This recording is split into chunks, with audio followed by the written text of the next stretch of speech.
सवालों को शामिल करते हैं। पहला सवाल मनीष का लेते हैं। केएनआर कंस्ट्रक्शन पे राय जानना चाहते हैं। 60 शेयर हैं, 6 महीने का नजरिया लेकर चल रहे हैं कुणाल, और 210 रुपए इनकी बाइंग है और इनकी बाइंग से नीचे है स्टॉक, क्या करना चाहिए? वेल केना कंस्ट्रक्शन की बात करें तो व्यू फिलहाल इस पर्टिकुलर स्टॉक को लेकर नेगेटिव साइड का 198 के अराउंड ये स्टॉक ट्रेड कर रहा है। लेकिन एक अच्छी बात यह है कि स्टॉक में एक अच्छा खासा सपोर्ट हमें देखने को मिल सकता है 190 के अराउंड है एंड स्टॉक फिलहाल 198 के अराउंड है। मैं कहूँगा 190 के एसएल के साथ एक बार होल्ड करके चलने की सलाह है। नो डाउट मार्केट में एक सेलिंग प्रेशर देखने को मिला, इसीलिए ये स्टॉक फिलहाल एक डाउन साइड के लेवल पे ट्रेड हो रहा है। लेकिन मैं यहाँ पे 190 का एक एसएल मेंटेन करके चलने की सलाह दूंगा। ऊपरी लेवल की बात करें तो 220 का लेवल है। 220 जैसे ही ब्रेक होगा इसमें आपको वन वे रैली में 250 और उसके बाद आपको 280 तक के भी लेवल देखने को मिल सकते हैं। सो जो व्यू है पॉजिटिव साइड का होल्ड करके चलने का बन रहा है 190 के एसएल के साथ। 90 का स्टॉप लॉस लगाइए और यहाँ होल्ड करने की आपको सलाह। वरुण का सवाल लेते हैं और इन्होंने CDSL में खरीदारी की हुई है। 100 शेयर हैं और इनकी बाइंग प्राइस मैं बता देता हूं लक्ष्मीकांत जी, 1480 रुपए के भाव पे इन्होंने खरीदारी की हुई है। तो बताइए CDSL पे आपका नजरिया क्या बन रहा है? अभी फिलहाल तो जहाँ से उन्होंने खरीदारी करी है वहां तक ये स्टॉक फिर से पहुंच चुका है। और अगर हम सपोर्ट्स की बात करें तो मुझे लगता है कि जो 1400 का एक स्ट्रॉन्ग सपोर्ट है सीडीएसएल में, तो मुझे लगता है कि जब तक सीडीएसएल इसको होल्ड करता है तब तक हम पुल बैक मूव के एक्सपेक्टेशन रख सकते हैं। हालांकि जो फ्रेश बाइंग मोमेंटम है वो मुझे लगता है कि 51,590 के ऊपर देखने को मिलेगा। एक बार ये 1590 के लेवल को ब्रेक करेगा तो वहां से मुझे कप हैंडल का ब्रेकआउट देखने को मिल रहा है। वहां से फिर ये स्टॉक 1800 से लेकर 1820 तक के लेवल को रिटेस्ट कर सकता है। सो अभी फिलहाल इनको 1400 के स्टॉप लॉस के साथ सीडीएसएल होल्ड रखने की सलाह रहेगी। ठीक है, 1400 के स्टॉप लॉस के साथ होल्ड करने की सलाह। लक्ष्मीकांत जी, आपकी आवाज़ बहुत रुक रुक के आ रही है, कुछ नेटवर्क इशू है, उसको ज़रा हम ठीक करते हैं। लेकिन अगले सवाल की ओर बढ़ेंगे। अमिताभ जी का सवाल लेते हैं। इटर्नल इन्होंने खरीदारी की हुई है, 100 शेयर हैं और इनका भाव है 271 का। फिलहाल फायदे में है, इनके भाव से ऊपर है स्टॉक। नवंबर तक और इस स्टॉक में रुकना चाहते हैं। इटर्नल नवंबर तक के लिए क्या नजरिया बन रहा है कुणाल? वेल इंटरनल की बात करें तो जिस हिसाब से फिलहाल स्टॉक ट्रेड हो रहा है 321 के अराउंड व्यू फिलहाल होल्ड करके चलने का, ये 271 के अराउंड का उनका खरीदारी है। लेकिन मैं कहूंगा अगर medium term to long term के लिए अगर ये स्टॉक लिया है तो एक बार होल्ड करके चलिए। आने वाले दिनों में 340 जैसे ही क्रॉस होगा 370 370 तक के भी लेवल ये स्टॉक दिखाने के लिए रेडी है। तो यहाँ पे जो एग्जिस्टिंग पोजीशन है उसको होल्ड करके चलने की ही बन रही है। तो यहाँ पर आपको एक खास रणनीति सुझाई गई है, लेवल्स का विशेष रूप से ध्यान रखिए। राजेश अरोड़ा जी का सवाल लेते हैं। राजस्थान कोटा से इन्होंने सवाल पूछा है और इन्होंने इन्फोसिस में खरीदारी की हुई है। कुणाल, मुझे आपके पास ही आना होगा। शॉर्ट टर्म का टारगेट जानना चाहते हैं। 1523 रुपए इन्होंने खरीदारी की है। शॉर्ट टर्म में कितना समय देना चाहते हैं ये तो नहीं बताया है, लेकिन शॉर्ट टर्म का नजरिया लेकर चल रहे हैं इन्फोसिस में, और 1523 इनकी बाइंग है। आईटी में तो लगातार दबाव जो है, जाहिर सी बात है, ग्लोबल जो भी स्थितियां बदल रही हैं उसका इंपैक्ट नजर आ रहा है। बताइए क्या करना चाहिए?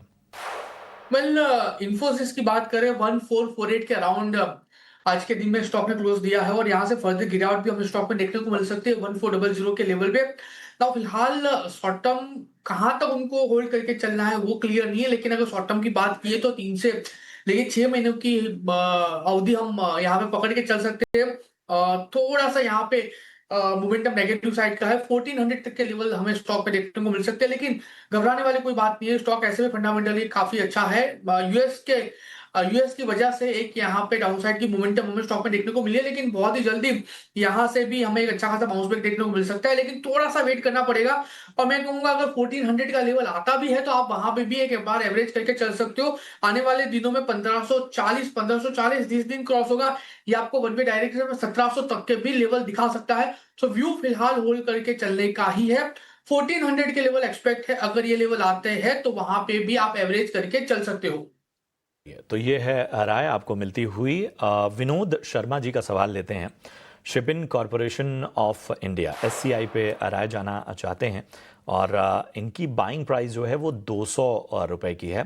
फिलहाल फ़ायदे में है, 500 शेयर इन्होंने होल्ड किया हुआ है और पूछ रहे हैं और कितना समय देना चाहिए, क्या होगी राय। लक्ष्मीकांत जी बताइए, SCI शिपिंग कॉरपोरेशन पे आपकी क्या राय बन रही है? बाइंग प्राइस बता देता हूँ, 200 रुपए पे इन्होंने खरीदारी की है, इस वक्त प्रॉफिट में।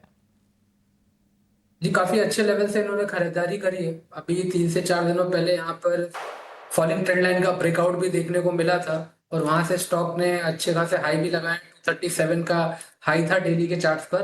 हालांकि जैसा कि मार्केट में पिछले 4 से 5 दिनों में हमें करेक्शन देखने को मिला है, उसके बावजूद भी एससी जो शिपिंग कॉर्पोरेशन ऑफ इंडिया है अपने सभी की मूविंग एवरेज के ऊपर ही सस्टेन कर रहा है, तो अभी भी मोमेंटम बना हुआ है। तो मुझे लगता है कि इनको होल्ड कर लेना चाहिए और इस स्टॉक में मुझे लगता है कि जो फ्रेश बाइंग मोमेंटम है वो 240 के ऊपर निकल कर आ सकता है। 240 के अगर स्तर टूटते हैं तो उसके बाद हमें एक बड़ा ब्रेकआउट देखने को मिलेगा, वहां से स्टॉक 270 के लेवल को तक निकल सकता है। तो अभी एक स्टॉप लॉस इनको मैं सजेस्ट करूंगा 211 का। जब तक इसके ऊपर ये ट्रेड करता है तब तक हम इस बड़े ब्रेकआउट का एक्सपेक्टेशन रख सकते हैं। 240 के लेवल्स अगर टूटेंगे तो हमें 270 तक के लेवल्स एससीआई में देखने को मिल सकते हैं। शिपिंग कॉरपोरेशन ऑफ इंडिया में आपको बने रहने की यहाँ पर सलाह मिलती हुई। दिनेश कुमार जी का सवाल लेते हैं और यहाँ पर जो है वो Bajaj housing limited, Bajaj housing finance पे इन्होंने सवाल पूछा है। 178 178 रुपए की इनकी बाइंग है और लॉन्ग टर्म का नज़रिया लेकर चल रहे हैं। बताइए कुणाल, क्या राय होगी आपकी? कल बजाज हाउसिंग की बात कर रहे हैं, फिलहाल स्टॉक 110 के अराउंड ट्रेड हो रहा है और उनकी खरीदारी 178 के अराउंड है। मैं कहूंगा कि होल्ड करके चलने की सलाह है, घबराने वाली कोई बात नहीं है और लॉन्ग टर्म का नजरिया है तो बहुत ही बढ़िया है। मैं कहूंगा कि यहाँ पे एक बार आप एवरेज करके भी चल सकते हो, इतना ही नहीं है, अगर आपके पास जगह है तो आप हर मंथ इसमें एसआईपी करके भी चल सकते हो। आने वाले दिनों में लॉन्ग टर्म में ये स्टॉक में अच्छी खासी रैली हमें देखने को मिल सकती है। सो व्यू डेफिनेटली पॉजिटिव साइड का है, होल्ड करके चलने का है, प्लस यहाँ पे पॉसिबल है तो एवरेज करके चलने का भी है। ठीक है, तो एवरेज भी किया जा सकता है, पॉजिटिव व्यू है, बने रहने की आपको सलाह। चलिए अगला सवाल लेते हैं। अगला सवाल हमारे पास सुभाष चौधरी का कोलकाता से आया हुआ है। अडानी पावर पे राय जानना चाहते हैं। 165 रुपए के भाव पे इन्होंने लिया है, 100 शेयर इन्होंने रखे हुए हैं, शॉर्ट टर्म का टारगेट जानना चाहते हैं। लक्ष्मीकांत जी। ये भी जब सीरीज से इनको एक क्लीन चिट मिली थी तब सारी दानिश में अच्छे खासे अपसाइड के मूव देखने को मिले थे। बट पिछले 2 से 3 दिनों का सेशन देखें तो ये जो मोमेंटम है वो की फिर आवाज़ कट कट के आ रही है, कुछ नेटवर्क की समस्या लगातार बनी हुई है, ज़रा उसको ठीक करने की कोशिश करते हैं। कुणाल, मुझे आपके पास ही आना होगा। सुभाष चौधरी कोलकाता से, अडानी पावर पे ज़रा राय दीजिए। इनकी बाइंग प्राइस 165 की है। वेल, अदानी पावर की बात करें, फिलहाल स्टॉक देखने जाए तो 146 के अराउंड ट्रेड हो रहा है और लाइकली चांसेस है स्टॉक में हमें यहाँ से फर्दर गिरावट भी देखने को मिल सकती है और स्टॉक 130 के लेवल पे भी आ सकता है। व्यू यहाँ पे थोड़ा सा नेगेटिव साइड का है और जिस हिसाब से मोमेंटम है मुझे लग रहा है कि 130 आता है तो वहां पे एक बार एवरेज करके चलने की सलाह है, क्योंकि 130 का पहले भी स्टॉक ने सपोर्ट लेके ऊपरी लेवल पे 180 190 तक के लेवल हमें दिखाए हैं। सो डेफिनेटली फिलहाल नेगेटिव साइड का व्यू है, 140 आता है तो आप वहां पे एवरेज करके चल सकते हो। अच्छा खासा bounce back we can expect from the level of 130। ठीक है, तो यहाँ पर जो है वो आपको लेवल्स का ध्यान रखना है और उस हिसाब से अपनी स्ट्रेटजी को आगे बढ़ाना है। कृष्णा हल्दर का सवाल है और श्री रेणुका शुगर में खरीदारी इन्होंने की हुई है। 33 के भाव पे इनकी खरीदारी, ऊपरी स्तरों की खरीदारी है। शॉर्ट टर्म का नजरिया जानना चाहते हैं। लक्ष्मीकांत जी, आप तक आवाज पहुंच रही है मेरी? जी हाँ, आपकी आवाज आ रही है मेरे पास। जी जी, बताएं क्या करना चाहिए श्री रेणुका शुगर में? 33 की बाइंग है। जी, रेणुका शुगर जब भी अपने 200 एसएमए के आसपास पहुंचता है तब भी हमें वहां पे सेलिंग प्रेशर देखने को मिलता है। सेम हमें यहाँ पर अभी करंट लेवल्स पे भी देखने को मिल रहा है। अभी कुछ दिनों पहले यहाँ पे 33 का एक स्पाइक लिया था इस स्टॉक ने, बट उसके बाद मोमेंटम सस्टेन नहीं हो पाया। तो मेरे हिसाब से अगर इसमें से जब तक ये 35 40 के ऊपर नहीं आता है तब तक इसमें बाइंग मोमेंटम बनने में काफी समय लग सकता है। एक बार ये अगर ये 40 के लेवल के ऊपर ट्रेड करना स्टार्ट करेगा तभी उसके बाद ही अपसाइड के मूव देखने को मिल सकते हैं। अभी फिलहाल के लिए इनको 25 के स्टॉप लॉस के साथ रेणुका शुगर होल्ड रखने की सलाह रहेगी। रेणुका शुगर होल्ड करने की आपको सलाह, स्टॉप लॉस का विशेष रूप से ध्यान रखिए। अजय कुमार तिवारी हमारे अगले दर्शक का सवाल लेते हैं और टुंडला फिरोजाबाद से इन्होंने सवाल पूछा है। आरवीएनएल रेल विकास निगम लिमिटेड में इन्होंने खरीदारी की हुई है और 600 के भाव में इन्होंने 200 शेयर लिए हैं। 6 से 7 महीने पहले इन्होंने लिए थे। आगे का नज़रिया जानना चाहते हैं। फिलहाल अच्छे खासे नुकसान में है। कुणाल, आरवीएनएल रेलवे स्टॉक बीच में तो चले थे, लेकिन उसके बाद फिर से एक प्रेशर में रहे हैं। बताइए क्या करना चाहिए। इनकी बाइंग तो ऊपरी स्तरों की है, 600 के भाव पे खरीदारी की हुई है। वेल आरबीएनएल की बात करें 600 के अराउंड की खरीदारी है और फिलहाल स्टॉक चल रहा है 337। नो डाउट एक अच्छा खासा करेक्शन हमें स्टॉक में देखने को मिला है एंड स्टॉक पिछले कई दिनों से कंसोलिडेशन फॉर्म में है। आप देखिए फेब से लेके अब तक स्टॉक एक कंसोलिडेशन फॉर्म में है और फिलहाल स्टॉक 337 के अराउंड है। मुझे लग रहा है 320 तक के लेवल स्टॉक दिखा सकता है और 320 आता है तो वहां पे एक बार हम एवरेज करके चल सकते हैं, क्योंकि वहां पे काफी अच्छा सपोर्ट स्टॉक को देखने को मिल सकता है और वहां से स्टॉक वापस आपको 440 तक के लेवल दिखा सकता है। तो जो व्यू है फिलहाल होल्ड करके चलने का है और स्टॉक 320 के लेवल पे आता है तो वहां पे एक बार एवरेज करके चलने का है। एक अच्छा खासा बाउंस बैक देखने को मिल सकता है 440 एंड अगर इस बार ये ब्रेक होता है तो 520 तक के भी लेवल आपको ये स्टॉक दिखा सकता है। सो व्यू फिलहाल एग्जिस्टिंग पोजीशन को होल्ड करिए। 320 आता है तो वहां पे एक बार आप एवरेज करके चलिए। तो ये है राय आपको मिलती हुई और थोड़ा समय और बाकी है, तो कुछ और सवालों को भी अपनी चर्चा में हम शामिल कर लेते हैं। और बहुत सारे सवाल जो YouTube पे हमारे पास आए हुए हैं उनमें से कई सारे सवाल जो हैं वो बहुत इम्पॉर्टेंट हैं, जिसमें से एक सवाल जो है वो सज्जाद का हमारे पास आया हुआ है कश्मीर से।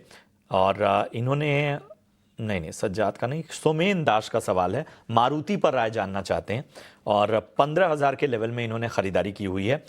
होल्ड करें या प्रॉफिट बुक करें, ये कहना है उनका। बताइए क्या करना चाहिए लक्ष्मीकांत जी या मारुति में। ये जैसा मैंने आपको शुरुआती जब ना कार्यक्रम शुरू हो रहा तभी बताया कि हमारा जो व्यू है मारुति को लेकर पॉजिटिव है और इन्होंने मुझे लगता है एक सही लेवल्स पे बाइंग की है तो उसके अनुसार इनको बने रहना चाहिए। फर्दर हमें यहाँ से 17,200 से लेकर 17,500 के लेवल्स देखने को मिल सकते हैं। हालांकि मार्केट क्वालिटी को देखते हुए एक स्टॉप लॉस में सजेस्ट करूंगा टुवर्ड द लेवल्स ऑफ 15,400 का, और जब तक इसके ऊपर रहता है तब तक मारुति में बना रह जाए, लॉन्ग पोजीशन अपनी होल्ड की जा सकती है। और भी बहुत सारे सवाल हैं। अमित करके हमारे एक दर्शक हैं और ये सुजलॉन पे राय जानना चाहते हैं। हालांकि इन्होंने भाव नहीं बताया, पूछ रहे हैं कि सुजलॉन में क्या यह खरीदारी करने का सही मौका है। बताएं कुणाल क्या करना चाहिए सुजलॉन में। सुजलॉन की बात करें 5530 के अराउंड स्टॉक ट्रेड हो रहा है और प्रेजेंट लेवल से और भी गिरावट स्टॉक में देखने को मिल सकती है अप टू द लेवल 50, यानी कि 50 का आंकड़ा है जो ये स्टॉक हमें दिखा सकता है आने वाले दिनों में। और 50 आता है तो फिर वहां पे आप खरीदारी करके चल सकते हो। प्रेजेंट लेवल पे इसको अवॉइड करें, वही सबसे अच्छा स्ट्रेटेजी रहेगा। तो अवॉइड करने की सलाह फिलहाल आपको मिलती हुई, लेवल्स बता दिए गए कहां पर मौका बन सकता है। चलिए, इतने ही सवालों को हम शामिल कर पाएंगे, लेकिन YouTube पर अपने सवाल हम तक पहुंचाते रहिए। आगे बढ़ेंगे और लेकर आएंगे VIP शेयर्स।